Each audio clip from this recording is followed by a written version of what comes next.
Hey, welcome to the Little Better Podcast. My name is Daniel. I'll be your host. And this week on the podcast, we have again Miss Michelle Geringer, who is the Outreach Development Director at Northridge Church. And we talk all about our local partners here in the Rochester area and how we together, not just as individuals, but as community groups and as collective church family, can go beyond and be the hands and feet of Jesus right here in our own community. How we as the church can go and do what Jesus has called us to do. We also talk about the application from the sermon of living out as the Holy Spirit is left here on the earth. And remember, our goal on this podcast is to know Jesus better by the power of His Spirit, do better, so together we can be a little better.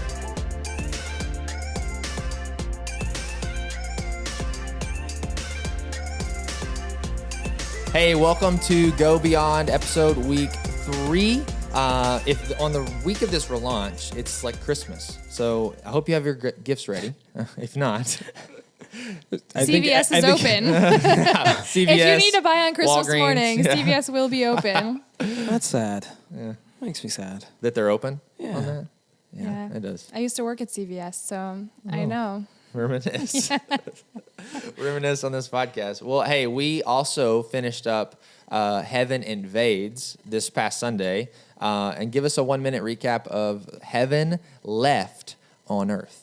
Yeah, this week is just as Jesus leaves earth, right? So heaven invades earth through Jesus, but stays on earth through the Holy Spirit. And so, in week 2, we talked about following the shepherd. And what's nice is the shepherd, if we know Christ, if we know the shepherd actually lives in us through the Holy Spirit. And just his role on helping us experience heaven on earth, reminding us, guiding us, being our advocate. And so, as Christians, the Spirit of God is a huge asset to our lives. And we need to step into it and listen to him. Yeah, that's good. And this ties perfectly, again, I feel like we said this we've kind of pointed it out, like, see this series, it ties perfectly into Beyond. Like, but it... What doesn't tie perfectly what into doesn't, Beyond, right? Am I right? The Beyond staff member would say that. The walls. Oh. Not the walls there? of Northridge? Yeah, the walls. Yeah, just like beyond the walls. So like the walls don't tie really. It doesn't. I don't know. Let's knock them down. Let's knock down the walls. Jerusalem will be a city without The walls. metaphorical walls, that is. Please don't knock down our physical walls. Tear them down. Just kidding. Okay, but this week on the podcast, last week, if you remember, we talked about our global partners, how we're engaged in the world, but we're bringing it a little bit closer to the village, to our house, to our home, on our local partnerships. And like last week, we watched a Malawi Project video in the service. You should go check that out if you haven't listened to the podcast about all of our great partners and how you can get involved. This past week, Michelle, something really cool happened, probably that I'm guessing has probably never happened at Northridge on we're giving gifts out. I don't think so. Yeah. So tell us a little bit what happened this past Sunday. All right, so if you are a community group leader, then you received a little Christmas gift from Beyond. We are calling it the Beyond Box because there's alliteration in that name. That's how I landed on that. Love it.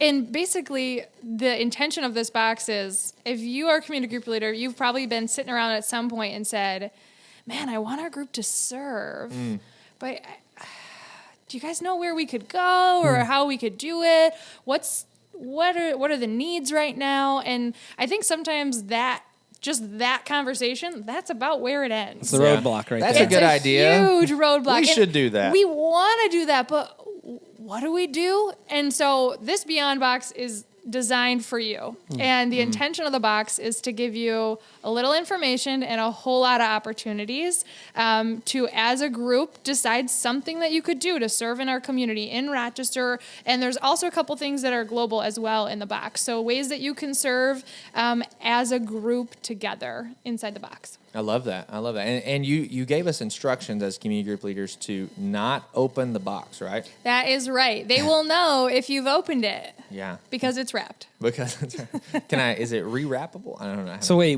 they're not supposed to open it, but we just told them what it was. They know a little bit. Okay. But they so don't there's know still surprises in there. There's definitely still surprises. Yeah. This is interactive. So it's supposed to be something that you experience as a group together. And then it's going to help you to decide on and commit to a serving project sometime during the trimester. Do you realize I'm a community group leader? How hard it is going to be for me not open up to not open the box? It's exciting. It's more of a push to get together sooner as a group. I'm just going to publicly Yeah. apologize to my group for opening the gift. Don't I'll do rewrap it. I'll rewrap it. I haven't touched it, I swear. No, I'm just So kidding. for all you community group leaders out there that really want to know what's in it, I am going to be sending out a video to community group leaders, giving them a little bit of a sneak peek so that they feel confident and knowledgeable when they open up the box together. So you don't have to open your own. I'm going to give you a little more in January. Yeah, and that's coming. You could give this podcast episode to them as well, because we're talking all about how we can go beyond right here in our own community, just a little bit. And so Spoilers, that's true. There's we're filled with spoiler alerts, right? And so It's true. And so because it's important for us to partner with other organizations that are doing it, but we don't want to just talk about how we can give dollars, but we want to talk about a little bit in this episode, how can we use our other resources right here, our time, our talents, and also our resources of our dollars a little bit right here in our own community. Yeah, so tell us a little bit about our partners that we have here locally in Rochester. Yeah, so we have partners that kind of address all of our three main target areas. So with Strength in Families, we have partners that help moms to be able to feel comfortable continuing in their pregnancies. So that's Compass Care is the name of that organization. So we sponsor with them. We have organizations that serve refugee families who are being resettled. So if you missed it in the news, Afghanistan fell, and there was some really, really hard things happening in the Middle East. And we have a local organization here in Rochester. It's called World Relief Western New York, and they formerly known as Refuge Rochester. So if you've heard of both of those names, used to be Refuge Rochester, and we have become a part of World Relief, which is a larger international organization. Yeah. We actually partner with them globally and locally, which I really love. Cool. It's pretty cool. And you have a personal connection to that as well. I know we've prayed for, I think it's a young girl who is in Afghanistan, and she's kind of given us a window into some of all that's been going on. And so I love that there's not just, like, it's real, right? It's alive. And so... Yeah, my friend Halima, I met her 6 weeks after she moved to the United States. She moved here about 2 years ago, and it's been crazy. I mean, I don't know if you guys have you ever tried to teach somebody how to drive? Have you ever had that experience in life yet? I don't know if I have. No, my daughter is 7, so I guess she's been driving grandma's like Gator or the 4-wheeler. So I started teaching Halima how to drive. She was like, I need to drive. I can't be taking the bus all the way from Irondequoit to Pittsford Dairy every day for her job. And so we started these like driving lessons right here, right around the Rochester campus. And if you know the Rochester campus at all, there's a little city driving. And so I had some serious near-death experiences. I love it. Some of the conversations I had on the phone while she was driving, I was like, no, just stay on the pavement. Let's get off the grass. I was like, Halima, let's stay on the road. But she learned, and so I got the chance to take her to her driver's test. That's incredible. We were at the driver's test, and I was standing there with all the other moms. And I'm like her friend, right? I was standing there with all the moms. Yeah. I'm like, how do you think she's gonna do? Like, how's he doing out there? Are they nervous? That's awesome. And then like these just beautiful, beautiful moments where she was like, they gave me this envelope and I don't know what's in it. And I was like, it's the results. Let's open it. And it was just a big P on the bottom. And I was like, that's for pass. You did it. You got it. Is that good? Yeah. And she was like, no, I don't know what the answer is. Like, you have your license. This is it. So that's great. I think for me, just like Drew is super passionate about foster care and has been able to walk along children, I've just had the opportunity to walk along some refugee families. And sometimes there's kids in those families. Sometimes it's single adults. Yeah. I mean, refugees come in all shapes and sizes, and they don't really want to come here, but circumstances bring them from their home to somewhere that's safer. Yeah. What I love about that is we've hit this almost in every episode is we do have a more targeted approach to be on now than previous years past of of the 3 tiers or 3 overlapping circles of Beyond, but still within those, there's so many different passion areas that we hit, from foster care, helping moms, refugees, the poor, and just getting the gospel in all those areas, that people can have these burdens on them of, I'm passionate about this, and then run down that lane at really hard and really fast,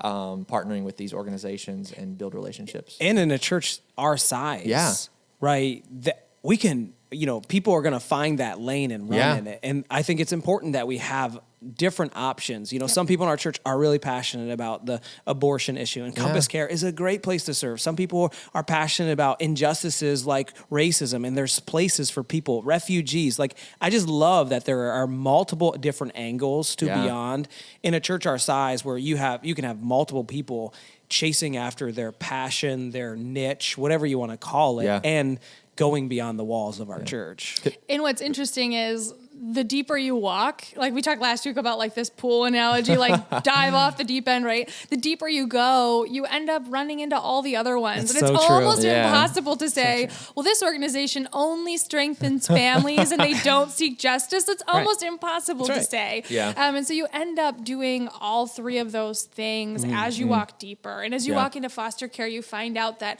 there's other issues that have been a part of their story. Yeah. Because, and inside of that is because everyone desires and needs to experience the truth of the gospel, both for on an eternal stance and a right now, in this moment, the gospel needs to meet this need of this issue, to be the hands and feet of Jesus. And what I really want to talk about in this episode of how we can go and serve isn't just this individualized of, you need to find a lane and you should run in this lane, but also we're really pushing this year in our church to community groups to go and serve together. And inside of our community groups, if you've been a part, if you haven't, you should. Jason, you're welcome. And so Jason's our community group pastor, and he oversees that. But anyways, we talk about the ABCs of community group: apply the Bible, build relationships, care for one another, right? And what better way to apply the Bible, build relationships, and give care than to go and serve together right here in our own city. So that just really excites me about going and serving. But talk about maybe both of you, all of us are community group leaders and have been a part, maybe have served together with your group, or maybe you haven't yet. Talk about some of the hurdles that you feel like why people would look at this box and like, oh, that's a good idea, but they're not going to go and do it. Scheduling. It is so hard to find a time to do anything together as a group, because you've got so many different schedules that are all opposite and people work at different times. I think that's one of the biggest barriers to serving. So just kind of knowing that there are options out there that are flexible. So some things happen at a specific time. Like we had a trunk or treat event that we put on for Rise School 106, which is one of our partners, and for David's Refuge, which is one of our partners. That happened on October 30th in the morning. You had to be there. But there are other opportunities like renovation projects that need to be done and care portal needs that are a little more flexible, and you can do those kind of as your group's schedule allows. Yeah. I think one easy way, if you're struggling to schedule people, pick the night of week that you meet and call around and say, hey, we have Tuesday, my group meets Tuesday at 6 to 8. Hey, David's Refuge, can we come serve you guys? Can we do a project from Tuesday 6 to 8? I would bet there's probably at least one local partner that is going to be like, yeah, we'll figure it out, right? I think that's the easiest way. Yeah. But I think as you continue to serve, this isn't about you and your schedule too, right? So at some point, maybe it's your first time serving as a group, that's a great way to like alleviate the schedule. People are coming to your place Tuesday at 6. So leverage that. But at some point, it's like, okay, now how can we best serve our local partner? Which means we're going to create another space, another time that meets the need of that local partner and what they need most. Yeah, that's good. Rena, my wife, was involved in a church when she was in college that their regular rhythm as a community group, that's what they called them as well, was every month their church encouraged them. They had all these local partners, and it says in one of your community group nights, every month, take that 2-hour block. to go and serve and just build relationships, because it's more than just building a relationship with the people you're serving with, but it's also, if you pick the same partner, which we probably would encourage people to do, don't just like cherry pick these random things, which that could be good because all of these partners need serving, but you could also go beyond. In episode 1, we had Josh Horn on, and he talked a lot about the relationships that he had built through the foster care system and some other organizations downtown, because their family regularly serves in these 2 or 3 organizations. And so they have relationships. When you have a face and a name, building that time and that schedule is a lot easier than me just, and this is going to sound tongue in cheek and like a backhand, but so I can feel good. So I say, check the box. Oh, I served, check. Because that's not the goal, right? That's good that you helped them that one time, but the bigger picture is how can we be the hands and feet of Jesus and build relationships with people, and serve them in the name of Jesus, and tell them not just about, hey, here's a physical need that I met, but also a spiritual need, not as a box to be checked, but as a relationship that needs to be pursued. I think that's well said too, because I think I'm guilty of this, and I'm sure we all are, is that feel good. Like, I'll serve because it makes me feel good. Yeah. I feel like you're missing the point there, right? Like, this is not about checking a box. It's not about making you feel good over the holidays because you did your Christian duty, right? This is about investment, right? Investment. And again, let's go back to last week. We're using local churches in other areas to invest in their community. Well, guess what? God has placed us here to invest in our local community. So true. And right, what better way to bring the gospel to our community than investing in it through meeting their needs, right? And so I would challenge our groups to make this a priority and make this an investment, okay? I'm not sure we do that much good if we do this once and we're like, yeah, we did it. Does that really help our partners? Sure, maybe it helps paint a wall and that wall looks better. I'm not downplaying that, but why not invest? Why not find a local partner that your group is passionate about and say, hey, how can we, over the course of a year, not just one time, but the course of a year, invest in this ministry? Sometimes, it's like we said last week, sometimes it's your group, you're just going to consistently pray for that ministry, right? Yeah. And then you're going to go and serve and figure out what they're about and meet their needs when they don't even ask, right? It becomes this relationship that you live in, and I think that's kind of the goal, right? Of just investment rather than, we did a thing. Yeah, that really makes me think of Val and Keith Horn have been investing with their community group in 441 Ministries. They're located in the Beechwood neighborhood, and they're addressing poverty, and they have a local church that's there that they do everything through. And they have a cafe that they opened a few years ago. And Val and Keith Horn have volunteered and single things so many times that they're now somebody that gets a call. Yeah. Like the people that run 441, Nick Trombley is like, I know who I can contact. I know who's going to be there for me. And so they've had that opportunity to build relationships. And when their group's ready to serve, they know where they're going to go. Yeah. And it's, you want to be challenged or convicted, if you want to use a more Christianese word, like look at what the churches are doing in these global partnerships for their local communities that, we would say, look how much we're helping them by doing these things, but how they're like integrated so deeply in their local communities and trying to address the real physical and spiritual needs of their community through these other organizations. And then like flip the script. Okay, how are we as community groups like turning around and saying, okay, the Rochester community, what are our needs? How can we get involved? And the beauty of Beyond and how we do it, we just keep saying like how we love our strategy. And I genuinely do. Like the reason that we don't have a clothing closet or all these sub-shoots of ministries is because there are organizations here in our community that are meeting the needs of our community, but they need like a second wave of support, of help. And that's what we're here for. God's placed us here in Rochester to do that very thing, to be wave 2 or 3 of support. And that support can look a variety of different ways. What are some of the ways that we can get involved? What if someone's on the edge that they really haven't served outside of the context of Northridge, like they're faithful volunteer here inside of the walls, but we're pushing them, okay, dip your toe, if you want to go back to the pool analogy, dip your toe outside the walls, what would that look like for them? Yeah, I love that. Open the Beyond box in January with your groups, and you'll find some opportunities in there. That would definitely be an easy way to start, would be to have that interactive experience and pray as a group about what you guys can do to serve together.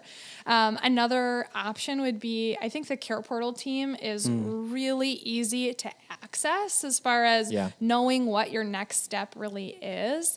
So the Care Portal team has a fully online application to join the team, and then you can get emails to your inbox for vetted needs through the Monroe County foster care system. And so you get the emails, and then when you're ready, you decide to claim one. And that's the way it works. So you don't have to say, I'm going to be available every week at this time. It's a lower ask. I think that's 1 or 2 toes in the water. You can even join the team and just read the emails and then allow yourself to be convicted and eventually decide to do one. So I think that's one of the ways where you can start to learn a little more information before you're really ready to say, okay, I'm going to do this.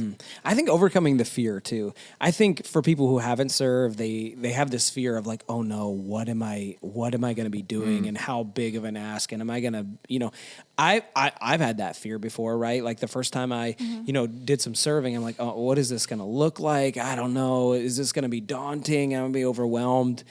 And honestly, there's no reason to be afraid, right? It is actually a joyful experience. It's a experience that brings you joy and brings somebody else joy. And that can be in any ministry, right? Like I remember when our staff, we went and we just cleaned, and there's just so much joy of like serving somebody else and knowing it's meaningful. And this is actually something that we're trying to figure out on our staff, of having regular rhythms of how our staff just says, hey, instead of like planning ministry, we're going to like do ministry as well. And so like we're actually creating on our staff a system of like regular moments where our staff says, okay, we're going to stop and we're going to get in a van and we're going to go love on our local partner.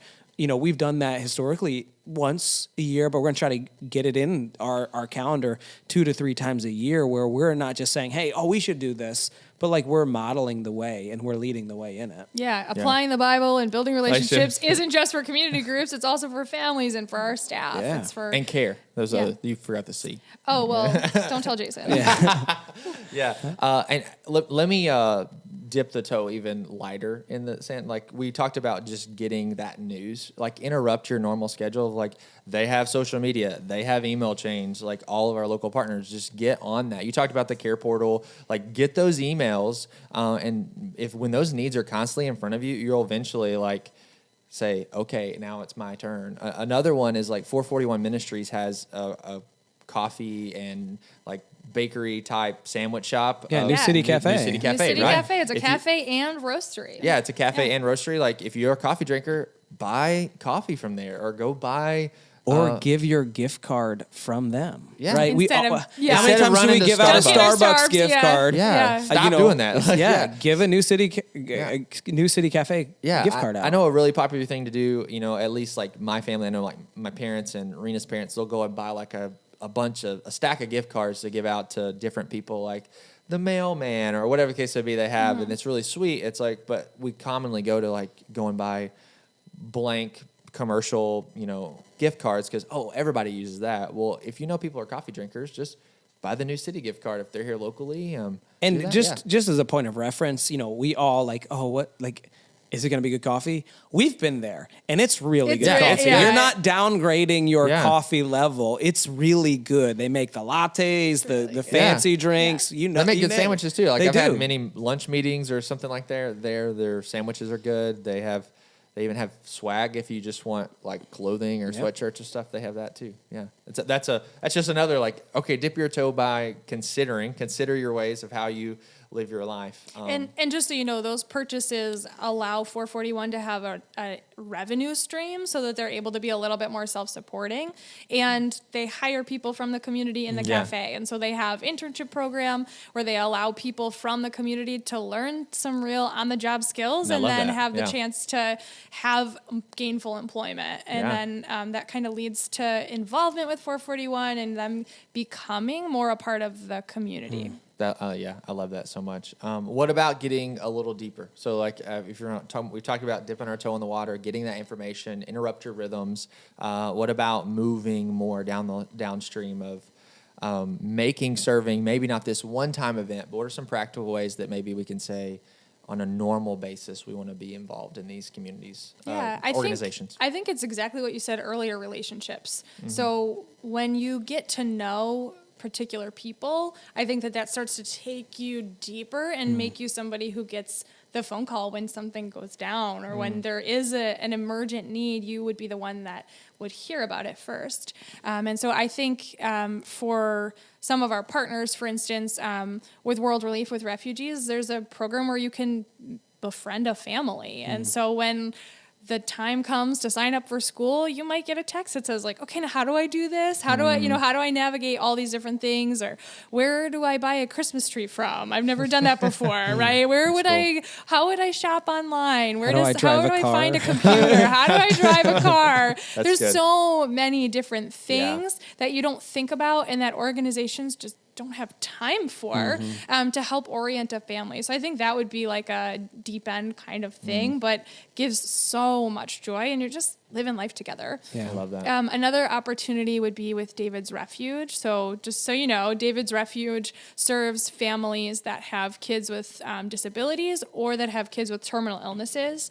And they have a care calls team. So they try to call families about once a month and just connect with them and see how they're doing. And so if you're at home and you really can't leave the house, that's a great opportunity for you to build relationships and care for people without having to go and meet up. Or if you have a small infant at home or you really can't leave by yourself, that's a way for you to care for people and build relationships from afar. Yeah. Consistency is key too, right? Yeah. I think that's like, how do we build relationships? It's through consistency, right? Yeah. And the more consistent you are, that partner knows they can rely on you. And for people, I think it's daunting. We list all these, local partners that we have and they're like, oh, how do I pick one where you could be a consistent, reliable source of prayer, of service, of meeting needs, and start there. Like find the local partner that like kind of, that passion, it just kind of ignites something in you where you're like, oh, I like that. Like I want to help a kid in foster care. Or, oh man, I want to build a relationship. Or I'm really good at being at home talking on the phone. So I'm going to call that family once a week and just encourage them. Yeah. Pick one and be consistent and be reliable. Yeah. And I know there's some great resources because some of these I'm just sitting here thinking about caring for a family that has a kid in terminal illness. I don't think I'm equipped to do that. Whatever the case may be, you may feel all these burdens of like, I'm not prepared for that. How does Beyond or some of these other organizations like orient or get on an orientation of like how to actually do that? Yeah, so like maybe somebody's like, I'm available, but I'm not qualified. I definitely think that's a hurdle to overcome. Yeah. No one feels qualified to care for somebody that has a child with a terminal illness. No one. But everyone's capable of picking up the phone and calling and saying, hey, how's your day? And I think there is definitely a hurdle there. But most organizations that we work with have a really great process to help you just apply, get oriented to what they do, who they are, and they're there to support you. So you would be typically working with a person from that organization and with a few things working with somebody from the Beyond team specifically. And we're always here to help. So if you ever felt like you're in deep water, like we're just a phone call away. Yeah. Michelle, what I love about what you said there was that, number one, we're not leaving you on your own. So we as a church, we're not saying, go and do this and figure it out, but also that organization or whoever you're partnering with is not going to leave you on your own. And the bigger picture, tying it into this past week's message, God, through the power of his Holy Spirit, is not leaving you on your own. That's good. He's going to empower you. There's so many scriptures, through the book of Acts or even the letters that Paul says about what the Spirit as the comforter, the guide, the seal, like all these things that he is, not like a barking seal in the zoo, but like a seal, like a stamp of approval of that he is empowering us to go and be his hands and feet. And if you feel unqualified on your own, good news. You're right. We all are. We're so unqualified, but through the power of God and the equipping of coming, linking arms together with your community group, with just like-minded, like-faith people, we can do more. We're better together than we ever would be on our own. So we're going to partner with you, and we thank you so much for partnering with us and being Jesus' hands and feet. Thanks for listening to this week's episode of Go Beyond Part 3. We hope that you comment, like, subscribe, and we'll see you again after the holidays, because this is the last episode of 2021. We'll see you in 2022.